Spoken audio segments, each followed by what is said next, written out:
एक कुंवारी जिसका नाम मरियम था और उसकी मंगनी यूसुफ से हुई थी, जो दाऊद के घराने से था। परमेश्वर के स्वर्गदूत ने उसके पास आकर कहा, आनंद और जय तेरी हो, भयभीत न हो, क्योंकि परमेश्वर का अनुग्रह तुझ पर हुआ है। देख, तू गर्भवती होगी और तेरे एक पुत्र जन्म लेगा, तो उसका नाम यीशु रखना। वह महान होगा और परम प्रधान का पुत्र कहलाएगा। मरियम बोली, यह कैसे होगा? मैं तो पुरुष को जानती ही नहीं। स्वर्गदूत ने कहा, पवित्र आत्मा तुझ पर उतरेगा और परम प्रधान की सामर्थ तुझ पर छाया करेगी, इसलिए वह परमेश्वर का पुत्र कहलाएगा और उसके राज का अंत न होगा। मरियम ने उत्तर दिया कि मैं प्रभु की दासी हूं, तेरे वचन के अनुसार मेरे साथ हो। यह सब इसलिए हुआ कि जो वचन प्रभु ने भविष्यद्वक्ताओं के द्वारा पहले ही कहा था वह पूरा हो, कि एक कुंवारी गर्भवती होगी और पुत्र को जनेगी। दूसरी तरफ यूसुफ, जो मरियम का मंगेतर था और एक धर्मी मनुष्य था, जब उसे पता चला कि मरियम गर्भ से है, तो इस रिश्ते को चुपके से खत्म करने के बारे में सोच रहा था, क्योंकि वह नहीं चाहता था कि मरियम बदनाम हो। और यह सोचते सोचते वह सो गया और स्वर्गदूत ने उसके सपने में आकर कहा, हे यूसुफ, दाऊद की संतान, तू अपनी होने वाली पत्नी को अपनाने से ना डर, क्योंकि जो उसके गर्भ में है वह पवित्र आत्मा की ओर से है। वह पुत्र जनेगी, तो उसका नाम यीशु रखना, क्योंकि वह अपने लोगों को पापों से छुटकारा देगा। परमेश्वर के दूत की आज्ञा के अनुसार यूसुफ ने किया और अपनी पत्नी मरियम को अपना लिया।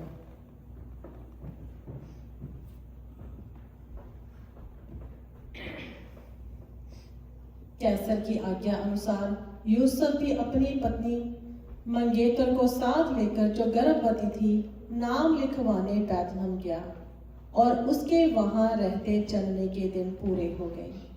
बैतलहम नगर में मरियम ने पहलौठे पुत्र को चरनी में जन्म दिया।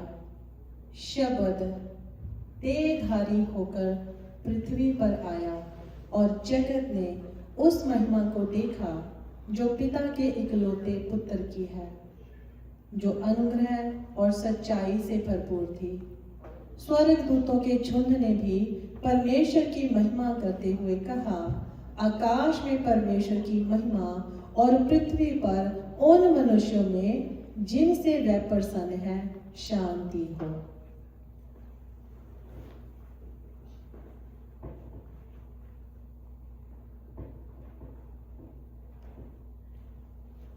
यीशु बढ़ता और बलवंत होता और बुद्धि से परिपूर्ण होता गया और परमेश्वर का अनुग्रह उस पर था।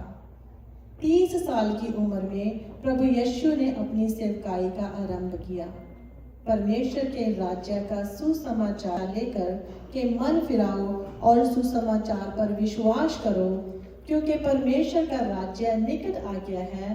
वह नगर से नगर जाते और बीमारों को चंगा करते और दुष्ट आत्माओं से पीड़ित लोगों को छुड़ाते रहे। वह लंगड़ों को चलाते और कोढ़ियों को शुद्ध करते, अंधों को आंखें देते।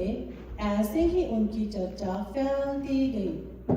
बड़ी भीड़ उनको सुनने के लिए और चंगाई पाने के लिए उनके पीछे होती थी।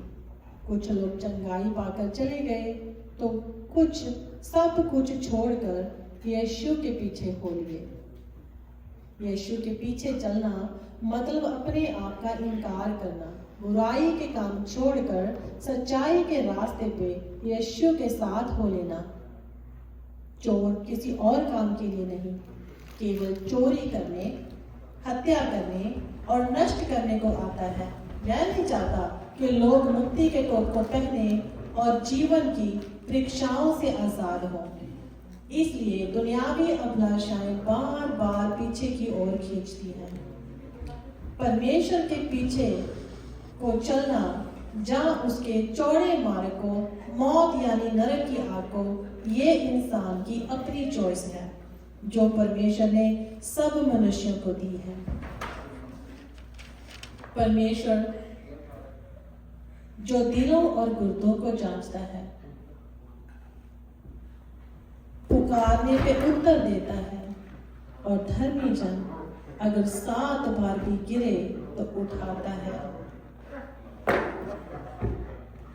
और गले से लगाता है।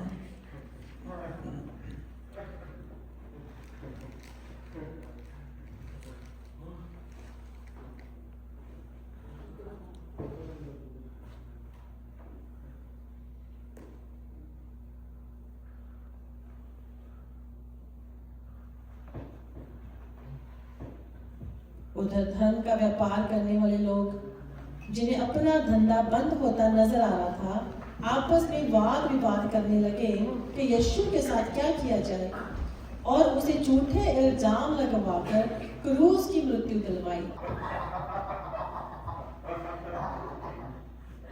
वे नहीं जानते थे कि यह भी परमेश्वर की योजना का एक हिस्सा था। वह अपनों के बीच आया और अपनों ने उसे ग्रहण ना किया।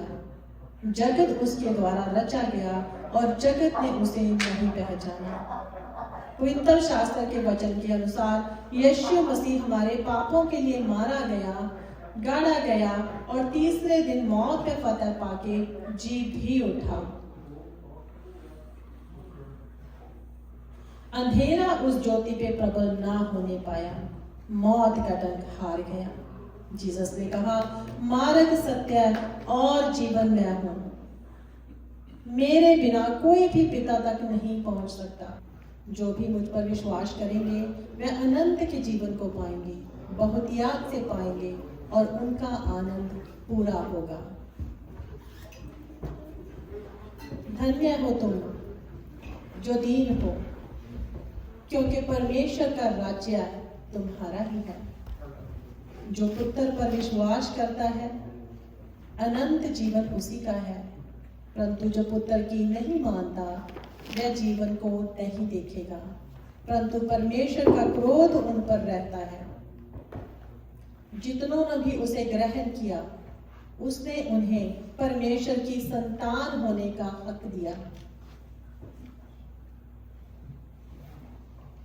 चोर चोरी करने, नाश करने, मारने और घात करने आता, परंतु मैं इसलिए आया कि तुम जीवन पाओ और बहुतायत से पाओ। अभी भी मौका है, अपने मन को फिराओ कि परमेश्वर का राज्य निकट है। कहीं उनकी तरह पछताना ना पड़े जो पीछे रह गए और आग की झील में सदा का दंड भोगने के लिए झोंके जाएंगे।